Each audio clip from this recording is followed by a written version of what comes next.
예수님께서 구약 성경 전체를 그냥 아예 두 줄로 사실은 한마디로 요약을 해주셨습니다. 그 긴 복잡한 구약 성경 이거만 알면 안 읽으셔도 되지 않을까? 그게 뭘까요?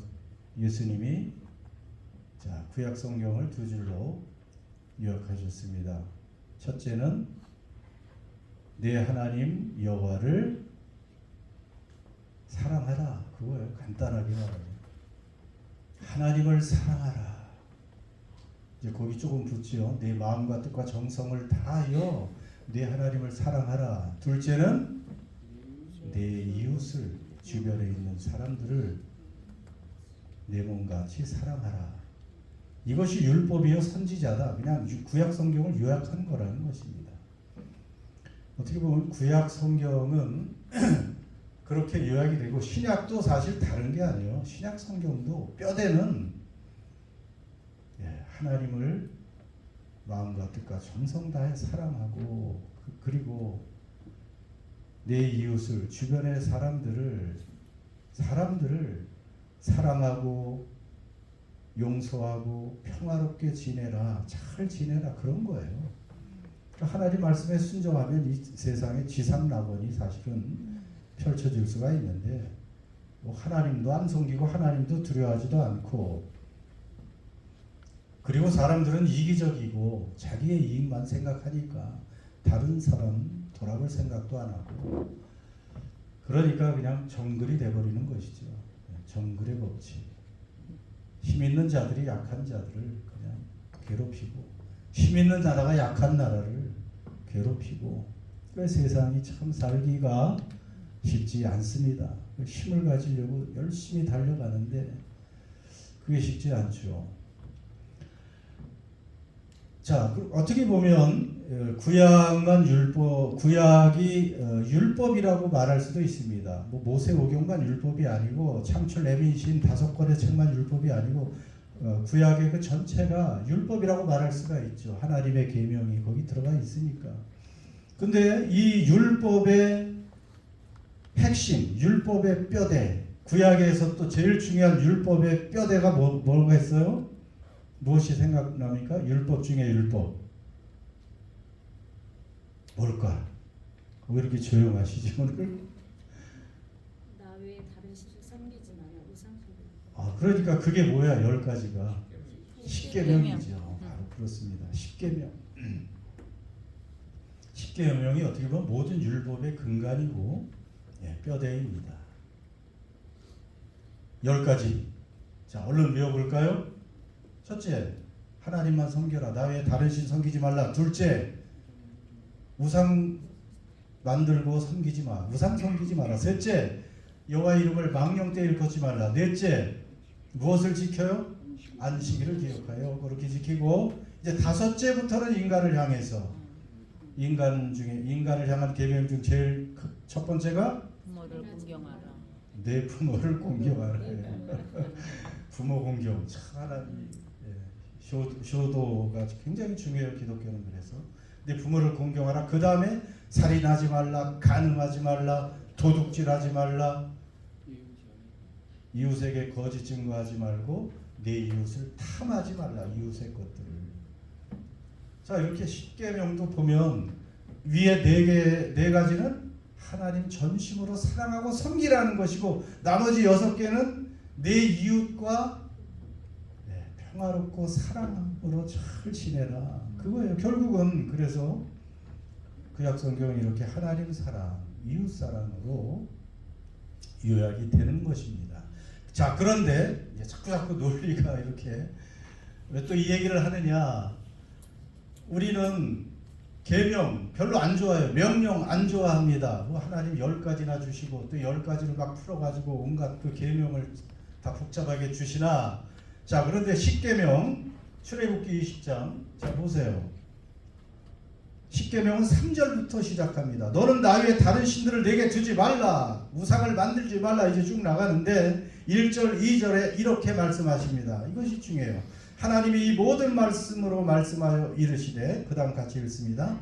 나는 너를 종되었던 집에서 인도하여 낸 내 하나님 여호와이니라. 자, 이 말이 구약을 읽다 보면, 여러분 구약 많이 읽어보셨죠? 이 말씀이 얼마나 반복되는지 몰라. 무슨 말씀하시기 전에 나는 너를 애굽 땅 종되었던 집에서 인도하여 낸 내 하나님 여호와니라. 그러니까 나 외에 다른 신 섬기지 말고 또 이웃을 사랑하고 이렇게 나가는 거예요. 그냥 강제로 갑자기 불쑥 명령하시는 게 아니에요. 내가 누구지? 너희는 누구였지? 나는 너희를 애굽의 이집트의 그 노예 신분에서, 매일 얼마나 고통스러운 노예살이였습니까? 매일 눈 뜨면 새벽부터 밤까지 벽돌만 찍어대는 거예요. 벽돌만, 흙벽돌, 흙을 짓이겨서 벽돌을 만들고, 집도 없고 그냥 운막 같은 곳에서 던져주는 빵 먹으면서 목숨이 부지되는 그 날 동안 고통스럽게 벽돌만 찍어대고 아무 자유가 없는 그들. 그런데 하나님이 개입하셔서 그들을 이집트에서, 그 파라오 왕의 권세에서 그들을 자유케 하시고 그 노예살이에서 해방시켜 주시고 이제 자유인이 됐잖아요. 그 자유가 얼마나 좋겠어요. 그뿐입니까? 한 뼘의 땅도 없던 그 노예들에게 이제 자유인이 되었고, 가나안이란 나라를 주시고 땅을 분배해 주시고, 그 땅 안에 자기들이 짓지 않은 집을 주시고, 그것도 빈 집이 아니라 성경 읽어보니까 금은 보화가 가득한 집까지 허락해 주시는 하나님이십니다. 그래서 그들이 가나안 땅을 차지했잖아요. 자, 내가 그런 하나님인데, 그러니까 너희는 무엇을 잊지 말라고요? 지금 아무리 배부르고 잘 살아도 너를 애굽 땅 종되었던 집에서 인도하여 낸 네 하나님 여호와임을 기억해라. 그래서 그 나의 사랑을, 나의 그 권능을, 내가 참된 신이고 하나님 됨을 알고 나만을 섬기라고 말씀하시는 것입니다. 자, 그러면 애굽 땅 종되었던 집에서 인도하여 낸 그 하나님을 이스라엘 백성들은 어떻게 섬기죠? 무엇을 통해서 섬깁니까? 어떤 절기를 통해서 섬겼죠? 그렇죠. 유월절을 통해서 섬기는 거예요. 성경을 보면 그래서 유월절을 지키라는 말씀도 또 굉장히 많이 나옵니다. 이게 똑같아요. 애굽 땅에서 종살이에서 해방된 그 하나님, 그날을 기억하라. 그 사건을 좀 기억하고 잊지 말라. 무엇을 지키면서? 유월절을 지키면서. 여러분, 유월절을 그래서 기념하는 것입니다. 유월절 어떻게 기념해요? 출애굽기 그 다음에 나오죠. 12장 5절에서 7절 이런 말씀이 있습니다. 간단하게 5, 6, 3절만 보면, 그날 무엇을 잡습니까? 그날에 어린 양을 잡지요. 택한 어린 양을 14일에 잡습니다. 너희 어린 양은 흠없고 1년된 수컷으로 하되 양이라 염소 중에서 취하고 이달 19날까지 간직하였다가 해질 때 이스라엘 회중이 그 양을 잡고 그 피를 양을 먹을 집 좌우 문설주와 임방에 바르라. 이것이 이제 유월절이고, 이 유월절을 계속해서 기념하는 것입니다. 해마다 지키라고 명령했어요. 그 신명기, 제가 또 신명기를 읽다 보니까 16장 1절에 이런 종류의 말씀이 여러 번 나온다고 했죠. 아비벌을 지켜 내 하나님 여호와께 유월절을 행하라. 이는 아비벌의 내 하나님 여호와께서 밤에 너를 애굽에서 인도하여 내셨음이라. 그러니까 유월절을 계속 행하라고 하나님은 이스라엘 백성들에게 명령하셨습니다. 그 유월절을 지키는 방법들이 다 있죠. 양을 잡아먹고 그 로스팅을 해서 먹어야 되고요. 삶아 먹어도 안 됩니다. 불에 구워 먹어야 되고, 그 다음에 또 더불어 먹는 것들이 있죠. 쓴 나물을 먹어야 되고, 또 뭘 먹어야 돼요? 중요한 게 있죠. 무엇이 없는 빵? 무교. 예, 누룩이 없는 빵, 무교병을 먹어야 됩니다. 누룩, 이것은 죄를 또 상징하죠. 자, 이스라엘 백성들은요, 이 명령 뒤로 지금 약 3,500년 정도 되는데 3,500년 동안 어디에 흩어져 있든지 유월절을 지킵니다. 지금도 유월절을 지켜요. 이들은 1년에 한 번 자기들이 하나님의 구원을 받고 하나님의 나라의 백성이 된 그날을, 구원받은 그날을 계속 지키는 거예요. 하나님의 그 은혜로운 구원 사건을 기념하면서 나의 정체성을 계속 알게 되는 것입니다. 그래서 그 유월절 사건이 일어난 그 달이 사실은 3월이나 4월 정도 되는데, 하나님은 아예 그 유월절이 일어난 그 달을 첫 월로 삼아라. 1년의 첫 달로 삼으라. 그 달이 무슨 달이에요? 여기 나왔죠. 무슨 월? 아비월이 그래서 나온 거예요. 아비월이 1월달인 1월로 지키는 것입니다. 이들은 그만큼 중요해요. 6월절을 지키고 하나님의 그 구원 사건을 기념하는 이스라엘 백성들은 결국은 하나님의 계명을 지키게 되고 하나님을 사랑하게 되고 또 이웃을 사랑하게 되고 이스라엘의 정체성을 지키게 되는 것입니다.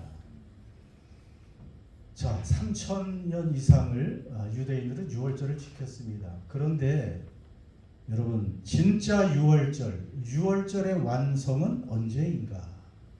언제인 것 같아요? 누구를 통해서 완성되는 거예요? 예수님. 그렇죠. 이제 눈치를 채시죠.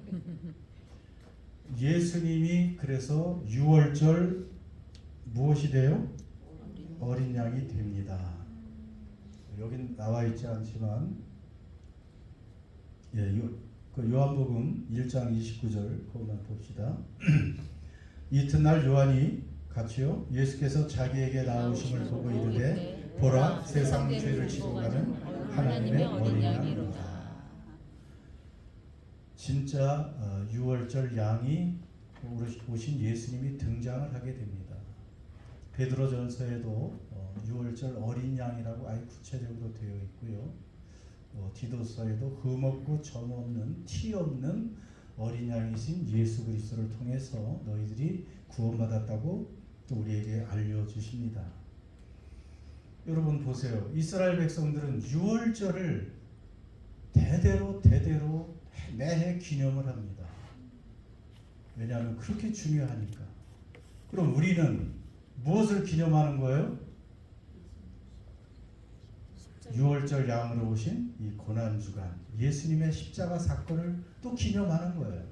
물론 설교에 늘 그 기독교의 핵심에 예수님의 십자가 부활이 있고 늘 설교에도 십자가가 약간씩 다 들어가 있지만 저는 꼭 그런 생각을 했어요. 고난주간이 또 왔어? 또 똑같은 십자가 설교를 또 해야 되나?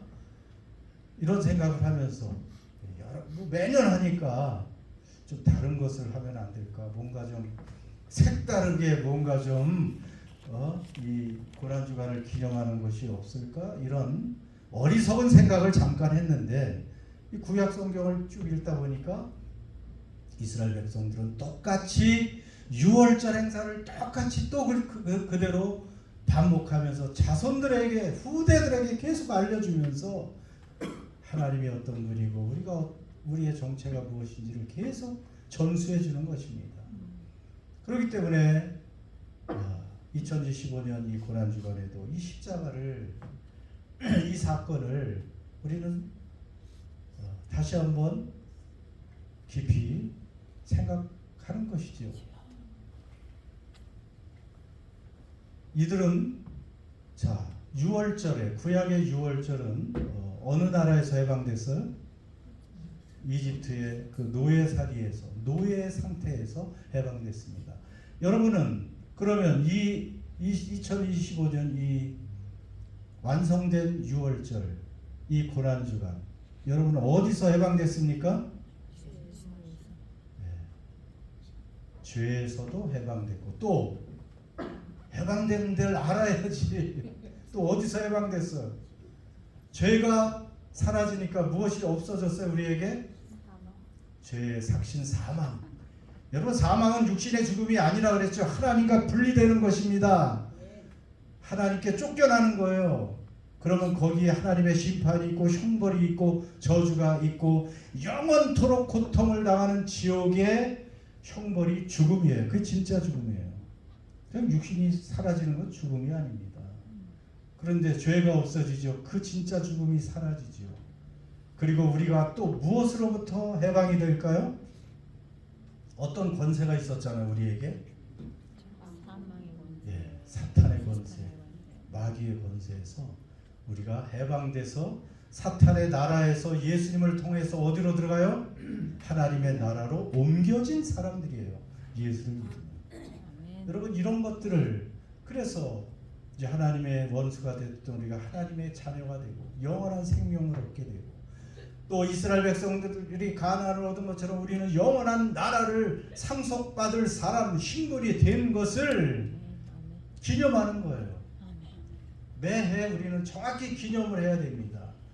여러분 이것이 우리 그리스도인의 정체이고 신분입니다. 변화된 놀라운 권세입니다. 이걸 가지고 있는 것을 기억하라는 거예요. 그래서 구약에 보면 계속해서 이것을 기억하라. remember. 영어로면 remember라는 말이 굉장히 많아요. remember. 잊지 말고 기억하라는 거예요. remember. 근데 remember가 또 무슨 뜻이 있다고 그랬어요? 다시 무엇이 된다? 멤버가 된다. 다시 멤버가 된다는 거예요. 여러분 교회 멤버에서 떨어져 나갔다가 다시 교회 안에 들어오면 교회의 가족 멤버가 됩니다. 패밀리 멤버처럼. 여러분 이 땅에 무슨 라이언 클럽 뭐 이런 거 있죠? 라이언스 클럽? 그런 데는 재산도 있어야 되고요. 또 어떤 명예스러운 어떤 직업도 있어야 되고 이래야 그런데 클럽의 멤버가 되는 겁니다. 근데 우리는 하나님의 나라에 하나님의 가족의 멤버, 리멤버로 다시 들어가기 위해서는 이렇게 매년 이 사건을 우리가 기념하고 확실히 다시 기억하고 그럴 때 우리는 하나님 나라의 멤버가 하나님의 가족의 일원이 될 수가 있는 것입니다. 그래서 십자가에 관해서 잠깐 우리가 다시 한번 복습을 하는 거예요. 오늘은 여러분 십자가가 오늘날 얼마나 흔해졌습니까? 십자가는 기독교의 상징물이니까 모든 사람들이 이렇게 십자가를 예쁘게 매끈하게 아름답게 또 보석으로 이렇게 만들어서 목에도 걸고 귀걸이도 하고 교회 지붕에 세우기도 하고 대한민국에 제일 많은 게 십자가라고 그러잖아요. 상가 건물 위에. 여기 앞에도 지금 십자가 있죠? 십자가. 깔끔하죠? 자, 그런데 이 십자가는 그런 게 아니라고 했습니다. 십자가는 정말 거칠고 무서운 사형틀입니다. 여러분 제일 탁 볼 때 무섭게 생긴 사형틀이 있는데 역사상 그 다음 그림을 보시면 저게 뭐예요? 저 사형틀은? 예? 단두대죠. 예, 머리죠. 동그란데 머리를 끼고 탁 누워 있으면 저 위에서 무거운 칼날이 떨어지면서 그냥 머리가 동강 나는 겁니다. 저 단두대를 통해서 유럽 특히 프랑스에 저기 유명하죠. 기요틴이라고 하는 저 단두대. 그 왕과 왕비들도 많이 거기서 죽었고 수많은 귀족들 그런 사람들이 더 많이 저기서 죽어나갔죠. 아주 무서운. 자, 그런데 사실은 저 기요틴, 저 단두대보다 더 무서운 것이 사실은 십자가입니다. 우리는 그냥 아주 멋있게 십자가를 예쁘게 달고 다니고 가지고 다니지만 십자가는 피 묻은 정말 무섭고 고통스러운 섬뜩한 그러한 사형틀입니다. 그러니까 십자가를 볼 때마다 우리는 저 무서운 사형틀을 기억해야 돼요. 예. 십자가는 얼마나 무서운지 인간이 고안한 가장 무서운 사형틀이고 인간이 당할 수 있는 가장 큰 고통을 죽을 때까지 하루에서 일주일 동안 계속 순간순간 그 고통을 맛보며 그렇게 그 감각 속에서 서서히 죽어가는. 그래서 십자가에 달린 사람의 고통은 1000번 죽는 것 같다. 한 번 죽는 게 아니고 1000번 죽는 고통과 같다고 할 정도로 십자가는 그렇게 고통스러운 사형틀입니다. 자, 너무나 잔인한 사형 방법이기 때문에 로마 시민권자에게는 저 형벌을 부과하지 않았고 외국인이나 이방인 또는 노예들 이런 사람들이 반역을 저질렀을 때 그것도 아주 중죄를 저질렀을 때만 십자가 사형을 부여했던 것이죠. 자, 그런데 저 가장 무섭고 잔인하고 끔찍한 그 사형틀 위에서 바로 누가 돌아가셨습니까? 아무 죄가 없는 우리 주 예수께서 거기에 돌아가셨다는 것입니다. 물론 우리는 그래서 예수님께서 얼마나 고통스럽게 채찍에 맞으시면서 이렇게 이제 마지막에 돌아가셨다는 것을 다 알고 있는데 여러분 예수님이 이것 때문에 고통스러운 건 또 아니에요.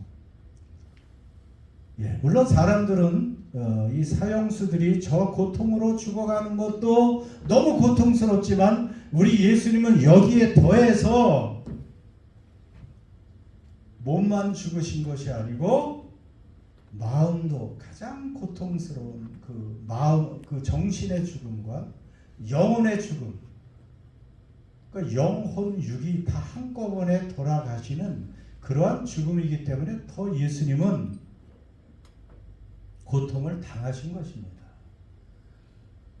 여러분 몸만 이렇게 그냥 그 손발에 못이 박혀서 그렇게 서서히 죽어가는 그 아픔도 그 고통도 크지만 여러분 그것보다 더 비교할 수 없는 것이 예수님은 특별한 죽임을 당하시는데 인간의 모든 죄, 인간의 모든 형벌 저주를 감당하시는 죽음이기 때문에 그렇다고 했잖아요. 여러분 사시면서 그런 말을 한 적이 있죠. 또 들어본 적도 있고 제가 죽을 죄를 졌습니다. 제가 죽을 죄를 졌어요. 그렇게 말해 본 적 있어요? 여러분은 죽을 죄를 지시지 않았나 본데 정말 죽을 죄를 졌습니다. 그런 말을 하기도 하고 듣기도 했을 것입니다. 그런데 하나님 앞에 죄의 경중은 없습니다. 모든 죄는 동일하고 모든 죄는 하나님을 찌르는 것이고 죄의 삭은 죽음입니다. 그 죽음은 하나님으로부터 분리되고 영원한 형벌을 받는 것이 진짜 죽음이라고 그랬죠. 그래서 이 육신에 그냥 죽는 죽음과는 이 죽음은 차원이 다른 것입니다. 근데 생각해 보세요. 죄인이 한둘입니까? 주님은 죄인이 한둘이에요. 저도 죄인이고 여기 계신 분만 해도 몇십 명이 죄인입니다. 자, 한 사람의 죄를 대신 지고 가는 그 죽음도 큰데 여러분 저와 여러분의 죄 그리고 모든 인류의 죄를 다 그 몸에 한꺼번에 짊어지시는 그 죄를 담당하는 그 고통 그거 얼마나 크겠어요. 예수님은 한두 사람의 몇십 명의 그 죄의 벌을 담당하는 것이 아니고 사실은 온 인류의 그 죄와 형벌을 그 몸으로 다 감당하는 짊어지시는 그러한 죽음이셨습니다. 그렇기 때문에 예수님의 죄는 차원이 다른 죽음이에요. 그냥 뭐 나 하나 죽는 것쯤이야.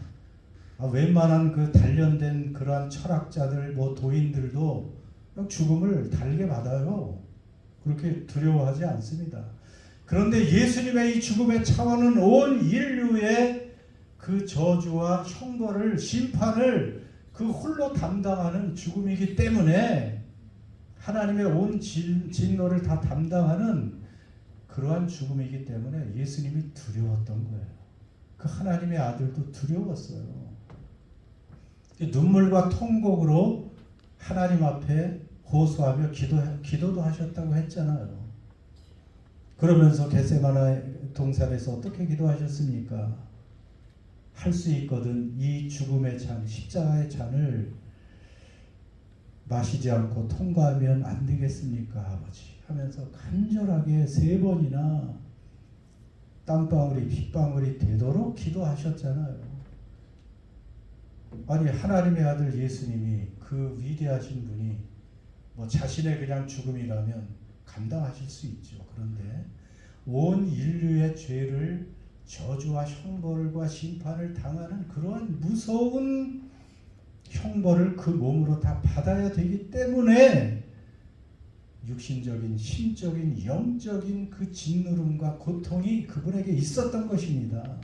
차원이 다른 죽음이에요. 그러니까 그 십자가를 피하고 싶기도 하셔서 그분은 그렇게 간절하게 기도도 하셨죠. 그러나 아버지의 뜻대로 되기를 바랍니다 하고 주님은 십자가의 길로 가셨던 거예요. 그리고 십자가 위에서 마지막에 엘리 엘리 라마 사박다니, 나의 하나님 나의 하나님 왜 나를 버리셨습니까? 그 십자가 위에서 하나님은 그 죄의 덩어리가 된 그 예수를 외면하신 것이죠. 버리신 것입니다. 그리고 죽음으로, 저주로, 심판으로 그 아들에게 모든 것을 심판하시고, 그래서 예수 그분이 우리의 죄와 형벌과 저주와 심판을 다 안고 그분은 죽임을 당하신 줄로 믿습니다. 여러분, 그래서 하나님의 아들이 어떻게 고난을 받을 수 있습니까? 하나님이면 고난받을 수 없는 분이 하나님이에요. 하나님이 어떻게 죽임을 당해요? 죽임을 당할 수 없는 분이 하나님이십니다. 그런데 바로 고난당할 수 없는 그분이 고난을 당하시고 죽임당할 수 없는 하나님이 죽임을 당하신 이 사건이 십자가입니다. 그러니까 자, 우리 예수님은 그냥 죽으신 게 아니죠. 나와 여러분의 믿는 모든 사람의 인류의 죄를 대신 지신 죽음입니다. 그래서 그 죽음을 우리는 뭐라고 부르죠? 무슨 죽음 이렇게 얘기하죠? 네? 대속의 죽음. 그렇죠. 대속. 대신 속죄하신. 속죄의 죽음. 속량이란 말도 여기서 나오는 게 속량, 대속, 뭐 redeem, redemption, ransom, 뭐 restitution, 영어로는 그런 단어들이 다 죄값을 그분이 대신 치러주셨다는 그런 의미가 있는 것입니다. 그래서 여러분, 이사야 53장 5절을 이 고난주간에 꼭 읽습니다. 같이 읽습니다. 시작. 그가 찔림은 우리의 허물 때문이요 그가 상함은 우리의 죄 때문이라. 그가 징계를 받음으로 우리는 평화를 누리고 그가 채찍에 맞음으로 우리는 나음을 받았다. 다시 한번 우리 대신 나라고 바꿔서 내 허물 때문에 이런 식으로 한번 우리가 선포합니다. 시작. 그가 찔림은 내 허물 때문이요 그가 상함은 나의 죄악 때문이라. 그가 징계를 받음으로 나는 평화를 누리고 그가 채찍에 맞음으로 나는 나음을 받았도다. 아멘. 여러분 믿습니까? 아멘. 여러분 이것을 그렇다고 생각을 하는데 실제로 자꾸 믿지 못하는 경우가 참 많이 있어요. 중국인지 한국인지 고대에 왕실에서 왕자가 공부를 하다가 스승에게 잘못을 해서 매를 맞는 경우가 있습니다. 잘못했으니까 그 어린 왕자라도 매를 맞아야 되잖아요. 벌을 받아야 되잖아요. 그런데 그 왕자 어리지만 옥체니까 또 왕위를 이어받을 사람이니까 스승이 매를 댈 수가 없어. 그럴 때 대신 대타 아이가 있었다고 그래요. 대신 매를 맞아주는. 그 옆에 놓고 그 아이를 대신 형벌하는 거죠. 때리는 것이죠. 죄는 누가 범해서? 왕자가 범했는데. 그러니까 그 왕자는 죄를 범해도 대타 아이 때문에 그 매를 맞지 않습니다. 여러분 마찬가지인 거예요. 또 조선시대 말이나 그리고 뭐 대한제국 초기에 지체 높은 그런 또 양반가 부잣집에서 아들이 군대 군역의 그 의무 병역의 의무가 있는데 군대 가면 잘못하면 병신이 되든지 죽든지 하는 그런 경우도 얼마나 많아요. 그러니까 그럴 때 대신 군복무를 대체 복무를 시키는 그런 일도 있었다 그래요. 돈으로 그 신분으로 병역 의무를 대신 지게 하는 것이죠. 이 양반 이름이 이 양반이라는 이 시가 많이 있죠. 영문가에 이 시가 많이 있을 거야 아마. 이 양반 이름이 이 양반. 그런데 사실은 그 진짜 이름은 뭐냐면 지 머슴 천방지축 마글피 있죠. 예. 그 지씨가 그 머슴인데 지머슴이 이 양반이라는 그 팻말을 달고 군대 가는 겁니다. 그러면 고생을 하지 않고 군복무가 면제되는 거죠. 국가에서는 이 양반이 군대 병역 의무를 다 했다 이렇게 여깁니다. 자 그런 것처럼 아무튼 우리 예수님께서 우리 대신 형벌을 받았고 심판을 받았고 죽임을 당했기 때문에 여러분 우리는 넉넉히 자유를 얻을 수 있는 그런 신분이 되었다는 것입니다. 그런 생각도 할 수 있다고 그랬잖아요. 어떻게 한 사람이 그것도 2000 몇백 년 전에 그 먼 나라에 한 사람이 십자가에서 죽음을 당했는데 그분의 죽음 하나 때문에 어떻게 그 후에 수많은 인류가 그분을 믿음으로 죄 용서를 받고 이런 놀라운 은혜를 누릴 수 있느냐 말입니까? 그런데 또 잊지 말라 그랬죠. 그 예수님은 그냥 자연인이 아니고 사람이 되신 하나님이기 때문에 가능하다는 것. 여러분 예수 그리스도는 창조주 하나님이셨습니다.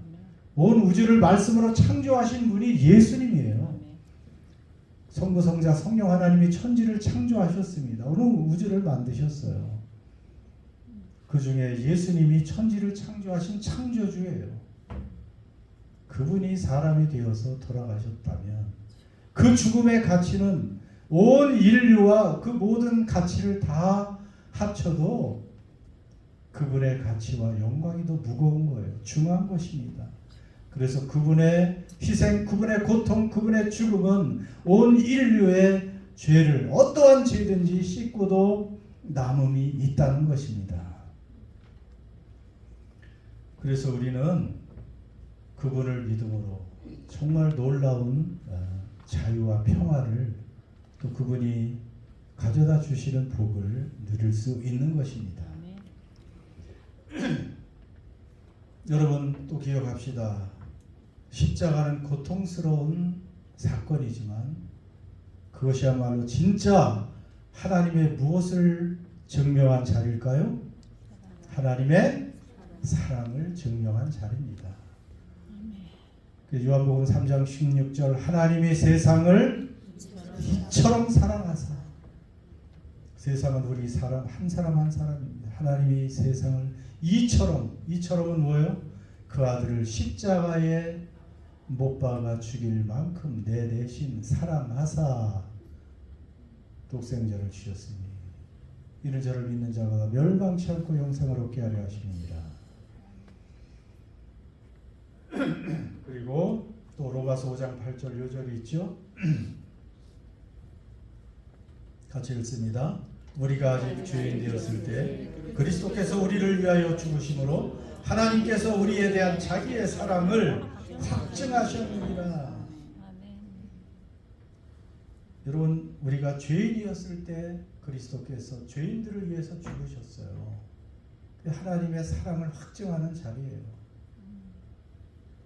선인을 위해서 죽는 사람이 간혹 있다고 했죠. 의인을 위해서 대신 나라를 위해서 죽는 사람이 있을 수 있는데 죄인을 위해서 마땅한 죄인을 위해서 대신 여러분 죽으시는 분은 하나님밖에 없습니다. 그분은 완벽한 사랑이시기 때문에 따지지 않는 무조건적인 unconditional love, 그 무조건적인 아가페의 사랑이 하나님이기 때문에 모든 사랑의 근원은 그 아가페에서 흘러나오는 거예요. 거기서 남녀의 사랑, 가족의 사랑, 친구의 우정, 그 하나님의 그 아가페에서 다 나온 거예요. 그 아가페 하나님의 사랑은 완전하고요, 무조건적이고요, 변함이 없고 영원합니다. 근데 우리는 자꾸 우리의 사랑과 비교하죠.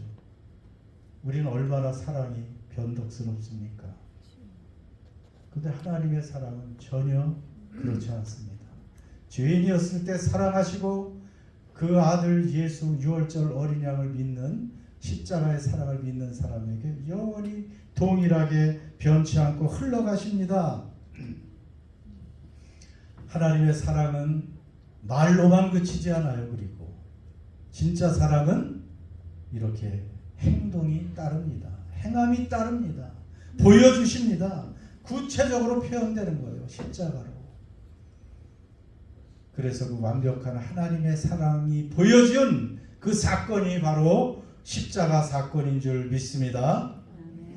여러분, 그래서 이제 마지막으로 예수님의 그 십자가 그림을 다시 보여주세요. 예수님의 십자가.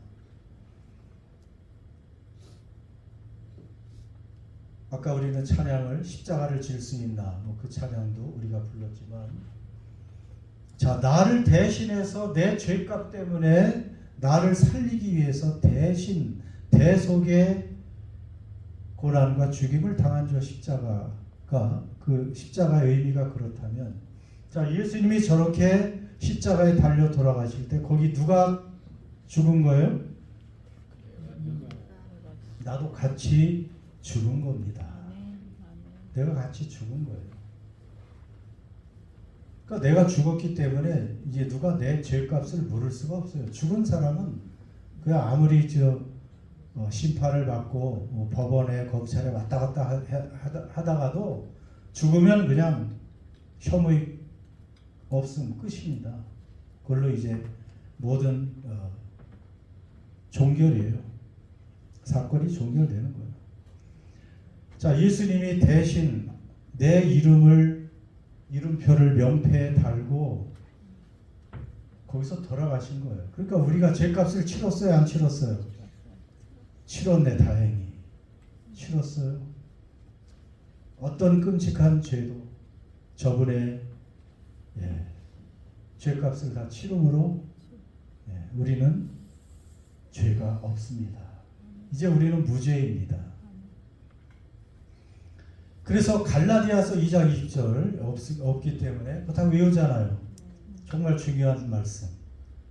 내가 그리스도와 함께 십자가에 못 박혔나니 내가 그리스도와 함께 십자가에 못 박혔나니 그런즉 이제는 내가 산 것이 아니요 오직 내 안에 예수께서 사신 것이라.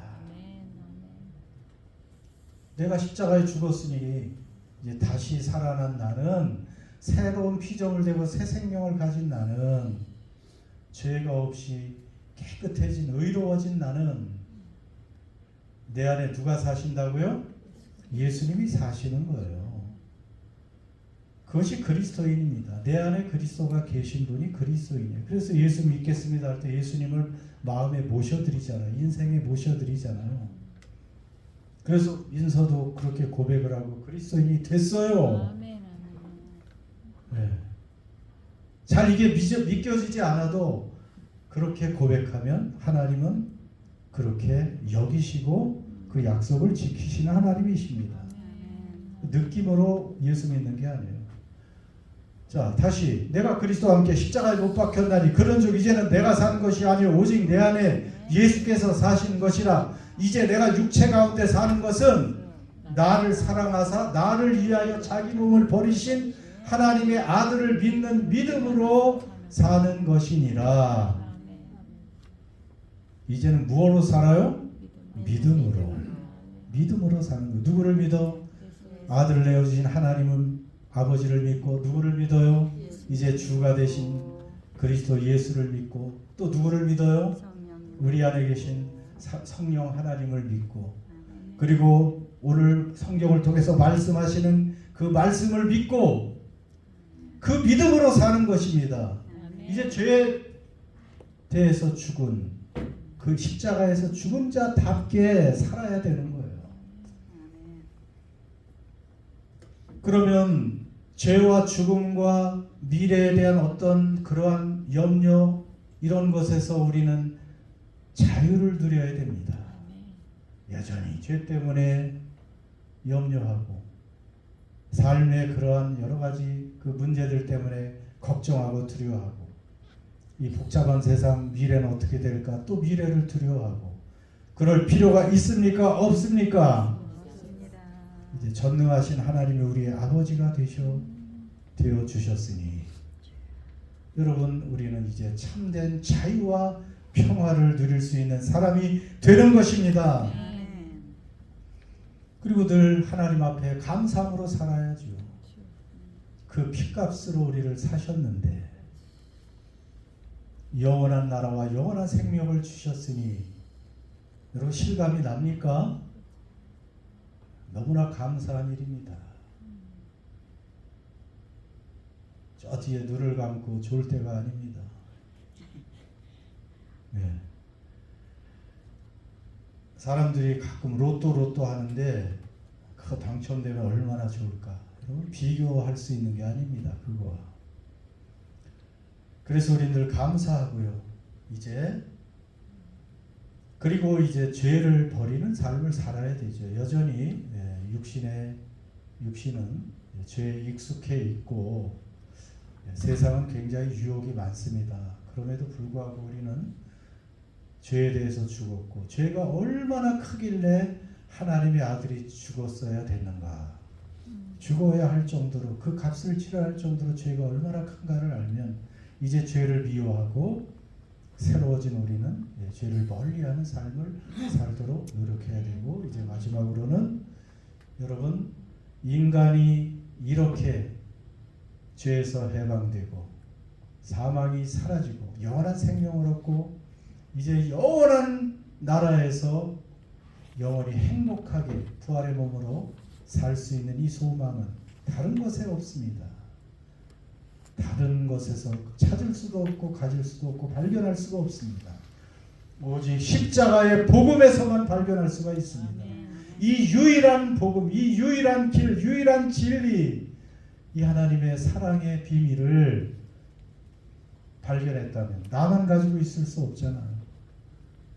주변의 사람들에게 알릴 수밖에 없는 거예요. 이것을 진정으로 이 복음을 아는 사람, 그래서 복음을 전할 수밖에 없는 것입니다. 그래서 목숨을 걸고 선교사들이 그 오지로 떠나는 거예요. 다 버리고 뭐 인생은 잠깐이고 이 놀라운 복음을 전해야 되니까 또 하나님이 그걸 다 보상해주고 남으니까 여러분 우리는 멀리 떠나지 못해도 이 복음을 우리 가족, 친지, 친구 주변에 알릴 수 있는 그러한 고난주간, 그러한 비밀을 깨달은 저와 여러분 되시기를 축원합니다. 아멘. 기도하겠습니다.